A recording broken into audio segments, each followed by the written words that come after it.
Hola a todos, bienvenidos a este capítulo de Compas Guiándote por la Historia. El día de hoy hablaremos de religión o ciencia, o tal vez debería decir religión y ciencia. Veamos qué tienen que decir un teólogo científico, un compositor, un cineasta y el hijo de un mercader. Comencemos.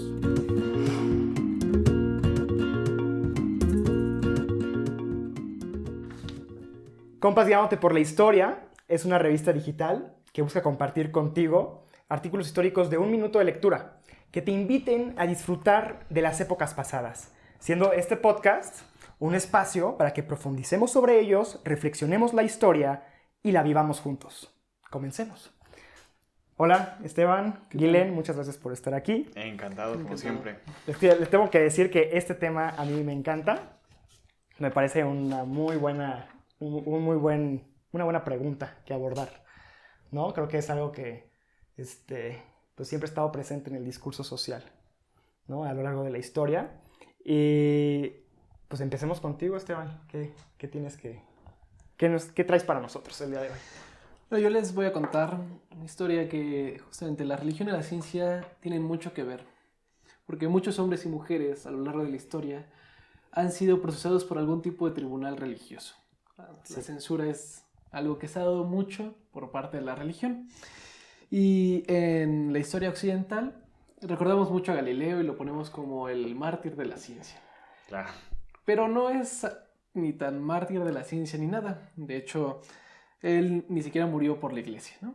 Se le acusó, el proceso público fue en 1633, un hecho muy importante, pero no fue castigado de gran manera como muchos creen. Una vez oí que lo quemaron y así como no lo quemaron. Simplemente lo guardaron en su casa. Y de hecho se retractó, y por ahí cuenta la leyenda que ya saliendo dijo, sin embargo se mueve, ¿no? Se mueve. Y más o menos porque, de hecho, Galileo en ningún momento iba en contra de la iglesia, el Papa era su amigo, sí tuvo problemas, pero el caso de Galileo fue más como político por el momento entre el Papa y otras entidades políticas del momento. Que es importante, es una variable que no se puede deslindar, ¿no? En el discurso religión o ciencia. Así es. El entorno político. Y que, pues, sin embargo, no fue que Galileo quisiera ir en contra de la ciencia, ni siquiera tenía planeado una revolución. De hecho, Galileo lo que quería era acercar su fe con su aparato científico, que por lo mismo lo que quería era compaginarlos, y es algo muy, muy bien, muy loable. De hecho, nunca dejó de ser cristiano. Sí, la iglesia le dijo no salgas de tu casa, pero siguió publicando, se tienen publicaciones después de eso, y él pues seguía siendo alguien que tenía una fe en el catolicismo y que compartía. O sea, nunca fue no se sintió censurado en ese sentido, o con una religión que le impusiera creencias. Cuando dices que él no fue realmente un mártir de la ciencia, ¿crees que hubo uno que sí fue mártir de la ciencia? Sí, a quien me refiero es años antes, en 1600, justo en 1600, fue quemado Giordano Bruno. Él sí fue un mártir, él sí fue quemado literalmente por la iglesia. En Roma fue quemado en 1600, en el año que vio nacer a Galileo, a Newton, a Leibniz, a todos los grandes científicos de la modernidad, ¿no? Giordano Bruno. Así empezaron el siglo. Con la quemando a Giordano Bruno. Así es. Se pone bueno. En febrero de 1600 se quemó a Giordano Bruno. Y en ese siglo fue donde más floreció la ciencia, ¿no? Pero Giordano Bruno, él era un fraile, él era un teólogo. Sí. Pero a pesar de eso, desde niño siempre tuvo un interés científico y la ciencia de su época. Sobre todo la cosmología, que es cómo se entiende el mundo. Que hay muchas cosas que actualmente desconocemos de cómo, o creemos que pensaban de alguna manera las personas de ese momento sobre el mundo, que no son ciertas.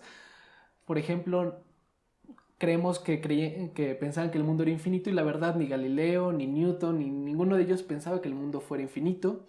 Sí tenían el geocentrismo, pero no era como porque el hombre estuviera en el centro del universo. De hecho, era el centro de una manera, pero no era el centro del universo en sentido estricto. Sí. De hecho, la Tierra estaba al lado del centro del universo. Es algo más complicado que simplemente decir el ser humano es el punto cero y de ahí. Así es. Sí, no era un antropocentrismo de todo el universo gira alrededor de mí, sino era, además, por una manera de explicar cómo funciona el mundo, porque lo vemos, era lo fácil porque así funciona con respecto a lo que vemos. Sí, porque yo estoy parado aquí, y no me muevo y lo que se mueve es el sol, que va de un lado al otro. Es lo evidente, o sea, y tampoco eso es lo que, pues, sonaría lógico en su momento. Sí, no es antropocentrismo puro y duro, así como yo... Porque yo soy el centro soy del ser universo humano y por lo tanto yo estoy así en el es, centro. ¿no? Sí, Ese es exacto. como de los estigmas que tenemos, pero no es cierto eso, ¿no? Sí.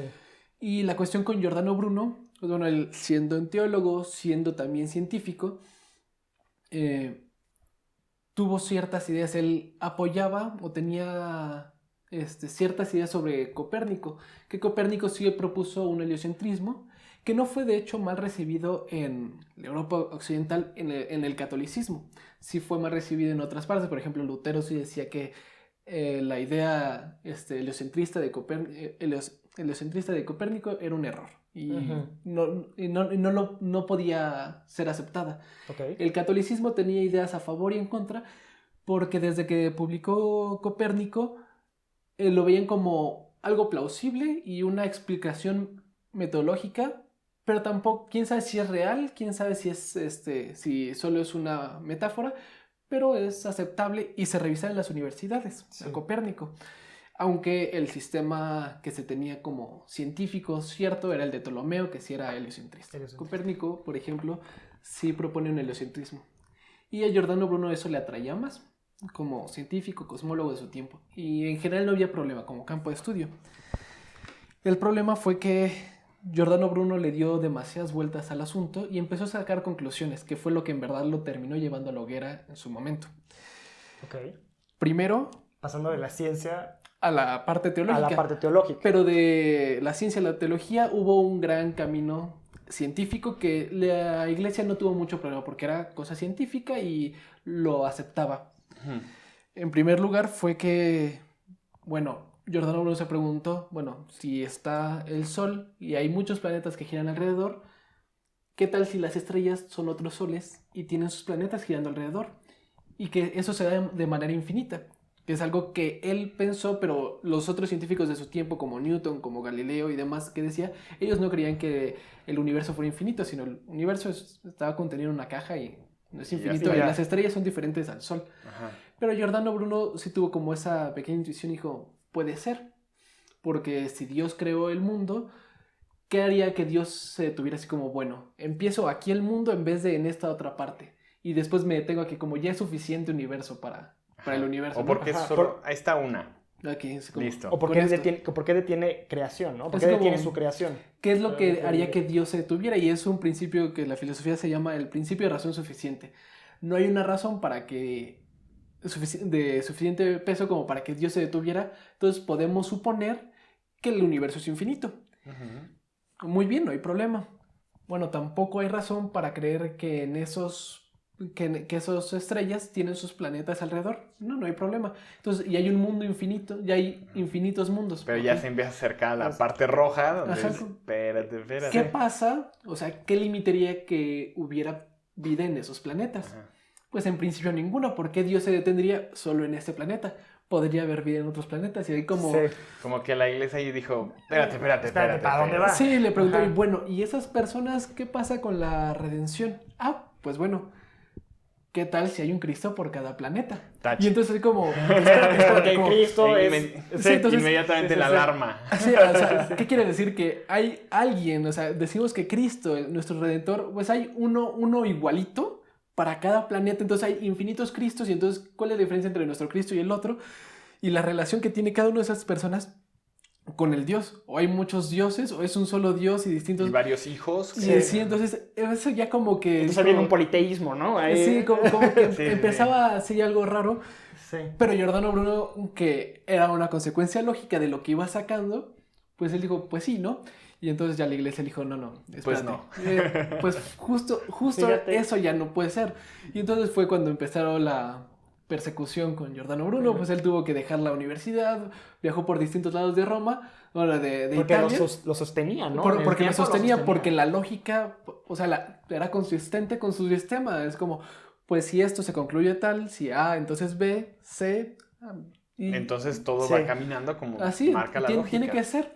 Y pues ese fue el problema. De hecho, Giordano Bruno entonces, aunque muchos se lo cuentan como el mártir de la ciencia, ni siquiera fue condenado por las cosas de la ciencia, ¿no? Él, igual que Galileo, quería, pues lo que él creía, con lo que él razonaba, pues unirlo. El problema es que lo llevó a un lugar donde no era muy conveniente, ¿no? Todavía no había forma de unirlo. Y que era algo que ya hacía, bueno, tengo entendido, ¿no? Ya era algo que hacía Tomás de Aquino, y por el lado del cristianismo él buscaba reunir fe y razón, ¿no? Y también lo hizo, recuérdame el nombre del filósofo andaluz. Averroes. Averroes lo hacía o sea, esa misma idea de reunir fe y razón lo hacía en vista desde el Islam. Sí, hay muchos filósofos que lo han hecho, ¿no? Bueno, San Agustín, que primero estudió retórica y demás, después se convirtió al cristianismo, pero pues la filosofía tiene mucho que ver. Boecio también, ¿no? Que la filosofía y la teología tienen que ir juntas, ¿no? Tomás de Aquino, que él retoma a los griegos, a los filósofos, y por eso dicen que los evangeliza, ¿no? Bautizó a Tomás de Aquino bautizó a Aristóteles, ¿no? Porque lo retoma y trata de unir esa filosofía pagana con el cristianismo. Que de ahí también salía entonces, pues ya si Santo Tomás de Aquino toma Aristóteles, quien fue el que puso las reglas, digamos, de la lógica. Entonces, pues las cosas van creciendo hasta que llega un punto en el que hay que reconstruir. Lo mismo que están diciendo, basado en lógica, basado en los escritos de la iglesia, la estoy tomando aquí. Sí, de hecho es algo que se... Y empieza a hacer preguntas nuevas. Sí. Que es algo que muchos teólogos hicieron. De hecho, Tomás de Aquino y Giordano Bruno eran de la misma orden, entonces tenían una formación. Durante Giordano Bruno tuvo que repasar muchas veces a Tomás de Aquino y todo lo que estudió Tomás de Aquino era una formación similar, porque pues era lo que se esperaba. Y hubo muchos, incluso contemporáneos a Giordano Bruno y posteriores a él, que también trataron de hacer lo mismo a su manera, ¿no? René Descartes era filósofo, tuvo una formación jesuita, pero él nunca quiso alejarse de la iglesia. De hecho, en su texto dice, las meditaciones trata también para la demostración de Dios, habla del alma y todas estas cuestiones religiosas, pero él desde la filosofía quiere comprobarlas, ¿no? Leibniz también. Es que durante mucho tiempo la educación más así como académica, una educación superior, se daba gracias a la iglesia, por lo menos en Europa. Sí. Y lo mismo pasaba en el mundo musulmán, donde las universidades se estudiaba derecho islámico. Se fue construyendo. Y se construía en torno a esto. Entonces, ahí es donde la religión influye y hasta cierto punto, pues como platicábamos en el podcast pasado de el gobernante que se reúne de pretorianos y ellos mismos lo derrumban más adelante. Sí. Algo parecido podría ser la iglesia va impulsando la educación a través del pensamiento lógico, de observar la naturaleza. Ya saben, ellos también veían la parte de botánica, veían... Y que conservaban ese conocimiento. Exacto, y conservaban esos conocimientos en las abadías. Y eventualmente pues llegó un punto en el que esa misma educación es la que empezó a preguntarle a la misma institución religiosa, oye, pero si tú me enseñaste todo esto, A más B más C, entonces D. No, espérate, ahí no quiero llegar. Pero que finalmente eso es algo natural que sucede con el conocimiento. O sea, finalmente es una tesis y una antítesis, ¿no? O sea, finalmente yo ya fui construyendo una tesis de esto, pero veo esto otro que contrapone en lo que ya creía o lo que ya habíamos investigado y demás, y sacamos algo que adelante, o sea, una conclusión. Sí, que por ejemplo habría que tener como cierto cuidado, porque si no solo es como una o la otra, sino lo que pensaban estos autores, como muchos otros, es más bien de las dos, ¿no? Por ejemplo, todavía Juan Pablo II empieza su encíclica, ¿no? Fides et Ratio, es como fe y razón. Fides et Ratio son las dos alas del pensamiento. No puedes tener una y después y dejar la otra. Ignorar otra. Tiene que ser las dos, porque son las dos alas que te ayudan a levantar el vuelo. Un ave con una sola ala no puede volar, ¿no? Y que es... No, y te voy a decir, o sea, igualmente, o sea, en la historia de la iglesia sí sucedía esa contraposición, y o sea, mucho antes de, digamos, de hablar de Giordano Bruno, sucedió con el arrianismo, ¿no? Ajá. O sea, el arrianismo, o sea, fue... Ya todos se había acordado que Jesucristo, Hijo de Dios, hombre encarnado. Y ya todo el mundo estaba en ese entendido. Y todo el mundo estaba en ese entendido.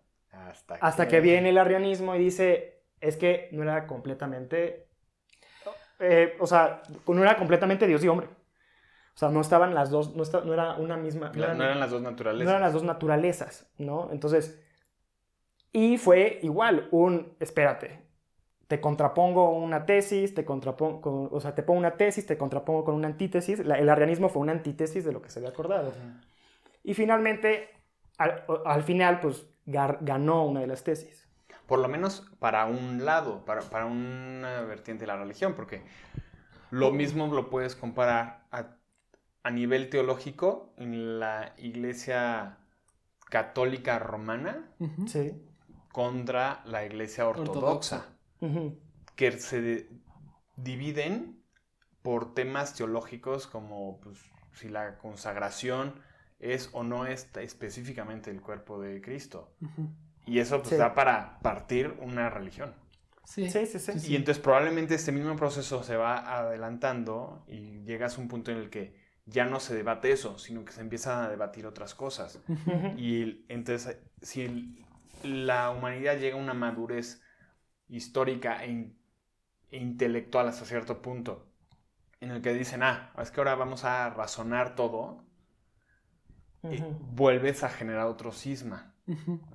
Lo curioso es por qué se siguen manteniendo las cosas. Que lo importante que no podemos dejar a un lado es que los cismas muchas veces son ocasionados por, más allá de términos teológicos, por temas políticos, también.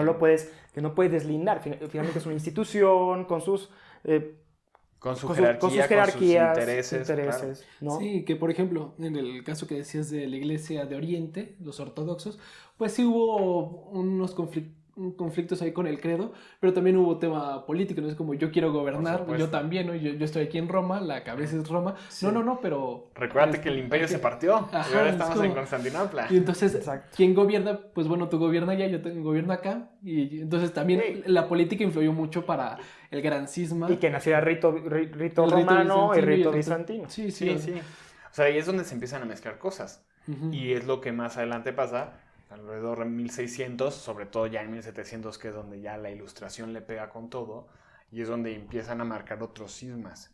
Y que quieras que no, ahí está lo complicado, porque ha ido... los resultados de la razón y de la ciencia son tangibles y han acelerado el desarrollo del ser humano impresionantemente. O sea, de pronto el método científico hizo que la humanidad diera saltos muy grandes en términos de tecnología, de salud, de calidad de vida. Sí. Entonces, ¿qué es lo que pasa? La gente se empieza a preguntar. Si hay alguien que me dice que el mundo lo creó Dios, el universo lo creó Dios. En el principio no había nada y de pronto hágase la luz. Pero hay otros que me dicen, no, ¿sabes qué? Es que fue el Big Bang. Y de hecho, ya sabes, eventualmente, ¿cómo se llama el que se murió hace poco? Stephen Hawking. Él trataba igual que Giordano Bruno y que Galileo. Él era creyente y creía en un Dios y trataba de aplicar todo esto para decir, pues es que de pronto llegamos a unas preguntas que no tienen respuesta y que la única respuesta es Dios. Hasta que más hacia el final de su vida dijo no. Y comprobó, según él, con su método, Dios no existe. Y es por una cuestión de tiempo-espacio. Y, en resumen, el tiempo inicia a partir del Big Bang. Y antes de eso, no había tiempo. Por lo tanto, no le dio tiempo a Dios de existir. Así, resumidas cuentas. Entonces, esas preguntas continúan. Sí, que de hecho, bueno, por ejemplo, lo que pensaba es, Por una parte, lo que le dice Galileo una carta a la princesa Cristina, que justamente muchas veces lo que pasa es que la ciencia nos resuelve ciertas preguntas y queremos que la religión nos conteste exactamente las mismas preguntas o le hacemos las mismas preguntas. Eso puede ser. Pero, por ejemplo, Galileo le contesta a la princesa, ¿no? Es que la Biblia no nos dice cómo es el cielo, sino nos dice cómo llegar al cielo. Es decir, son dos preguntas diferentes. Entonces, son dos aspectos diferentes. Entonces, la ciencia es la que nos dice cómo es el cielo, pero la Biblia o la religión nos debe decir cómo llegar al cielo. Entonces, no podemos pedirle el mismo resultado. Que bueno, por ejemplo, con respecto a lo que decía Hawkins, eso lo veía en una clase. El problema es que él tampoco se enteraba mucho de cómo es la religión, porque para la religión no es un problema que Dios sea temporal, ¿no? Leibniz ya lo ponía, muchos teólogos así como, de hecho, quien propuso el Big Bang era un padre católico que lo que quería era compaginar la visión creacionista, evolucionista y la Biblia, y entonces él lo compaginó y era un sacerdote católico creyente que él quiso compaginar esta parte ciencia y religión. Entonces, por eso yo lo que preguntaba, ¿no? ¿Qué tanto al final se contraponen? Porque muchas veces lo vemos separado porque le queremos hacer la misma pregunta a la religión que la respuesta que nos da la ciencia. Pero ¿qué tanto le tenemos que hacer las mismas preguntas? Porque son otras cosas, de hecho, otros ámbitos. Creo que lo que yo les traigo para esta sesión va un poquito por eso, el tema de las preguntas y cómo en una sociedad como la que vivimos, en la cual se valora mucho la razón pura y el avance científico, hay personas que las preguntas que tienen no las pueden contestar con esa mentalidad y generan algo totalmente nuevo. A ver, ¿qué tienes? Dios. ¿Han notado la extraña belleza de los íconos del cristianismo ortodoxo? Que son padrísimos. Son padres y son muy distintos. Parecen atemporales. De hecho, lo siguen haciendo como si siguieran siendo el estilo bizantino. Sí. Esta religión repleta de antiguos ritos aún es fuente de inspiración para interpretaciones artísticas inimaginadas. Hay un santo de la iglesia ortodoxa que se llama Siluán de Athos. Él era un ferviente asceta y se cree que recibió la gracia de la oración incesante y vio a Cristo en una visión. Aunque era analfabeta, era buscado por sus sabios consejos. Sus enseñanzas las recopiló uno de sus discípulos por escrito, y una de ellas dice así: Adán, padre de toda la humanidad, en el paraíso conocía la dulzura del amor de Dios, y así, por su pecado, fue expulsado del jardín del Edén y enviudó del amor de Dios. Sufrió gravemente y se lamentó de un poderoso gemido. Y todo el desierto sonó con sus lamentaciones. O sea, básicamente está describiendo el pecado original, la caída de Adán y de Eva, etc. Las lamentaciones derivadas de Las lamentaciones y pues ya, ¿no? Se acabó el paraíso y ahora todos tenemos que trabajar para vivir. Esta frase es retomada por el compositor contemporáneo Arvo Pärt. Sí. Arvo Pärt es un compositor de música nacido en Estonia en 1935. Él adoptó el cristianismo ortodoxo en su madurez y desde finales de más o menos la década de los 70s ha compuesto música minimalista usando una técnica que él mismo creó llamada tintinnabuli. Esta es una técnica que trata de replicar el movimiento de las campanas. Él, basado en uno de los sonidos característicos de la iglesia ortodoxa, es las campanas. Y eso pasa mucho, por ejemplo, en los compositores rusos. Él, en Estonia, con esta influencia, se da cuenta que esa ir y venir de la campana genera una sensación musical distinta que él puede replicar en su música minimalista. Entonces va y viene, va y viene. Y por medio de esta técnica compositiva, creó en torno a la enseñanza de Siluán, la frase que les acabo de leer sobre Adán, la obra coral Adama Itk, que en español se llama El lamento de Adán. Okay. En ella, por medio de la tintinnabulación, presenta ambas realidades del ser humano, personificando en Adán, buscando la alianza con Yahvé. este ir y venir de la campana de lado, de izquierda a derecha, lo toma como Adán buscando a Yahvé, dolor, consuelo, caída, redención, muerte, vida, profano, sagrado. Qué padre, está padrísima. Ida y vuelta, ¿no? De la misma manera, la Iglesia Ortodoxa mantiene esta noción de la realidad por medio de distintos símbolos. Uno de ellos es el iconostasio. Esta es una pared de iconos rusos, bueno, no iconos rusos, ¿no? Pero iconos bizantinos, estilo bizantino, y pinturas religiosas que separa dentro de una iglesia la nave principal de la parte del santuario. Sí. La función del iconostasio se remite al judaísmo y al diseño del gran templo de Jerusalén. Así es. La parte más sagrada e interna era donde, en el templo de Jerusalén, se guardaba el Arca de la Alianza, la que trata de recuperar a Indiana Jones de los nazis. Y que derrita a todos. Bueno, esa Arca de la Alianza. Esta parte le llamaban el Sancto Sanctorum. Ajá. Sí. Estaba separada de la parte del pueblo común por un velo y solo se le permitía la entrada al sumo sacerdote. Va pasando el tiempo y llega el cristianismo, va evolucionando, y en la tradición ortodoxa oriental solo algunos, se mantiene esta idea de la separación, y solo algunos preparados pueden entrar a la porción del altar detrás del iconostasio. Sobre esta concepción de sagrado, profano, adentro, afuera, recientemente se estrenó la película The Lighthouse, del director Robert Eggers. En ella, dos hombres, que parecen ser normales, sí, van a trabajar como fareros en una remota isla de Nueva Inglaterra. Pero pues gradualmente se van volviendo locos en el encierro y ellos dos solitos. Tranquilos todos. O sea, ellos dos en un faro rodeados de tormentas y una isla desértica, se enloquecen. Pero, ahí va lo interesante. Dentro de las múltiples líneas de lectura, hacen referencias a mitos griegos, hace ese autor referencia a mitos griegos y variados significados simbólicos de ciertos elementos alrededor del faro. Y el principal, la luz misma del faro. El farero más viejo, llamado Thomas Wake, que es interpretado por William Dafoe, le prohíbe determinantemente al joven y novato Ephraim Winslow, interpretado por Robert Pattinson, entrar al cuarto donde está la lámpara. O sea, le dice, puedes subir todo lo que quieras, pero ya no puedes entrar a la parte de hasta arriba donde está la luz del faro.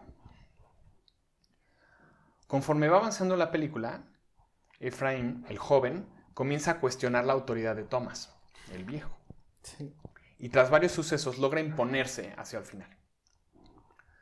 La película, sin llegar a grandes spoilers, termina con Thomas entrando al cuarto prohibido y recibiendo la luz de frente. Y vemos en la escena una expresión absoluta de placer en su cara, que poco a poco se va transformando hasta una de genuino terror. Y esto desencadena que caiga violentamente por las escaleras del faro, desde arriba a abajo. La última escena, en una clara referencia al mito de Prometeo, el que platicábamos la vez pasada, sí, muestran al joven sobre las rocas de la isla con sus entrañas siendo devoradas por las gaviotas. Bastante... Muy obvia gráfica, ¿no? Sí, muy gráfica y muy obvia la referencia, ¿no? De Prometeo encadenado. De cómo roba la luz, ¿no? Pero aquí es un poco distinto. The Lighthouse nos muestra esta concepción de un lugar sagrado destinado solo a algunos preparados, Sancto Sanctorum. Y al igual que la música de Arvo Pärt, nos habla de relaciones naturales, siendo sagrado y profano, joven, viejo, ignorancia y experiencia, junto con vida y muerte. Y vida y muerte. Esto creo que es una buena reflexión para entender cómo hay personas que se preguntan cosas distintas y que al no encontrar respuestas en la actualidad, voltean al pasado o voltean a otras disciplinas o, en este caso, voltean a la religión, a la religión ortodoxa en este caso. Entonces, creen que el rescate de inseguridades espirituales en artistas contemporáneos como Pärt o Eggers, que también tiene otra película que se llama The Witch, en la que habla justo del otro lado de la moneda. Sí, que el otro día me mencionabas, ¿no? Que utiliza este director utiliza como estéticas que rompen con los esquemas. Exacto, que rompen, porque en estas de cuenta te habla sobre la relación hombre-dios, pero en una forma de película que te da miedo, sí, que te genera ansiedad. Mientras que la de The Witch habla de una relación con el demonio por medio de escenas sumamente estéticas que no te causan ese miedo que debe ser natural. Entonces eso al final pues tiene en cuestiones cinematográficas muchísimo más trasfondo y habla mucho de nosotros como espectadores, ¿no? Pero en esta, tanto Part como Eggers nos hablan de dudas que existen congénitas en el ser humano. Y creo que ahorita, en esta realidad nihilista y materialista que caracteriza la posmodernidad en varios aspectos, esta realidad motiva a los sensibles a buscar en tradiciones pasadas las respuestas que parecen no encontrar en esta era. Entonces, pues seguiremos buscando el arca de la alianza. Esta pregunta sigue estando presente. Finalmente es una pregunta perenne, ¿no? Que se va conservando a lo largo del tiempo. Algo que dices muy interesante, y bueno, a mí me viene en la mente, ¿no? Este Santo Santorum, ¿no? De que es algo que solo los pocos están preparados listos para pasar esa barrera. Yo les traigo un artículo que a mí me parece que esa es como la innovación que fue del cristianismo, ¿no? No por ir por una u por otra, ¿no? Pero, o sea, teológicamente e históricamente, una de las innovaciones del cristianismo es que mientras en el judaísmo se conservaba ese velo que impedía esa relación con Dios, ¿no? El velo del Santo Santorum, teológicamente, históricamente, lo que pasa con el cristianismo y lo que se propone del cristianismo es una ruptura de ese velo, siendo todos aptos para un encuentro directo con Dios.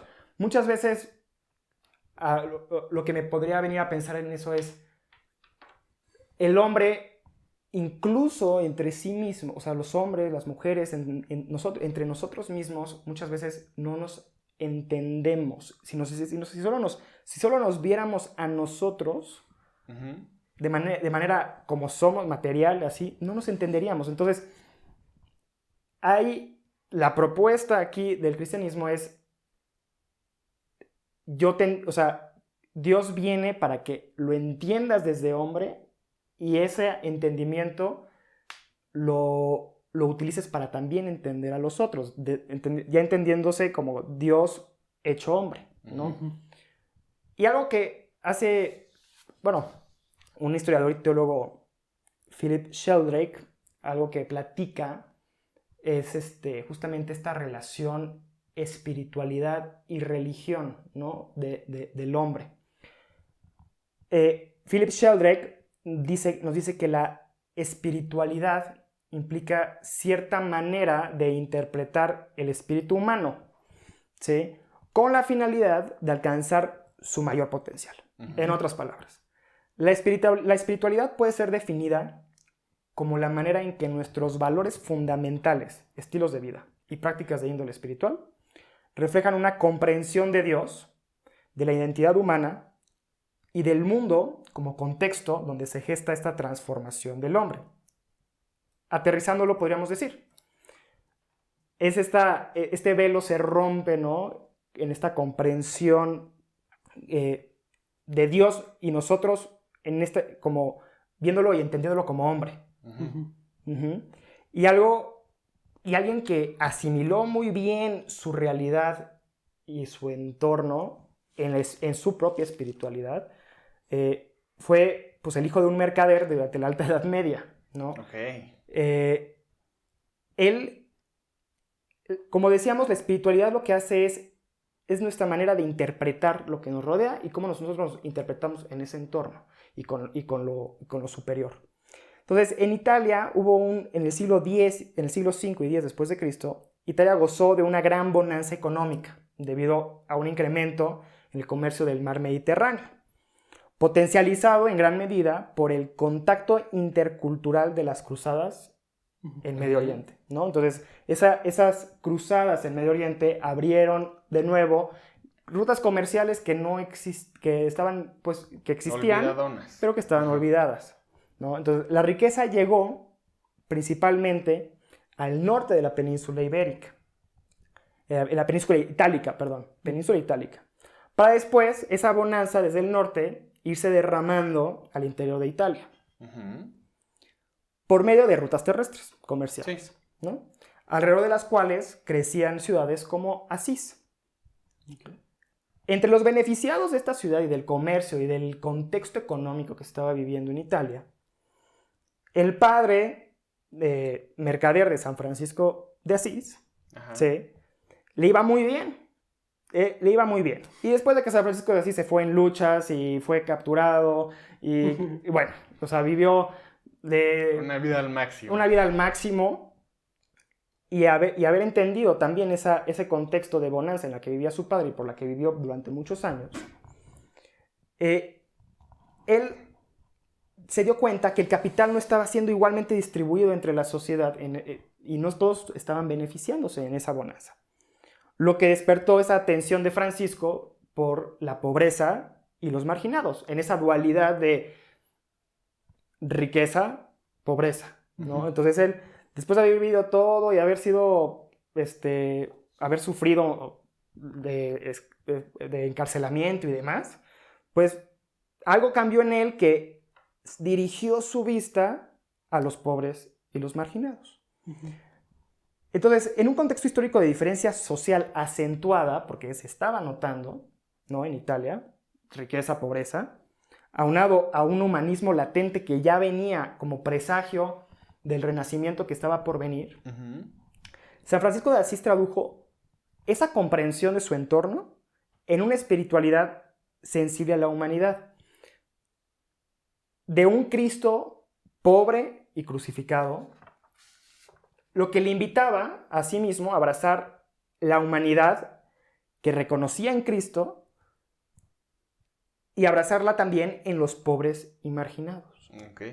¿No? Entonces, finalmente, algo que me viene a pensar a mí es esa relación, esa propuesta del cristianismo no es un Dios lejano y que solamente tiene cierto acercamiento a algunos, ¿no? Es un velo que se rompe y del que tú puedes participar y que además lo puedes conocer como hombre porque tú eres hombre en tu humanidad, ¿no?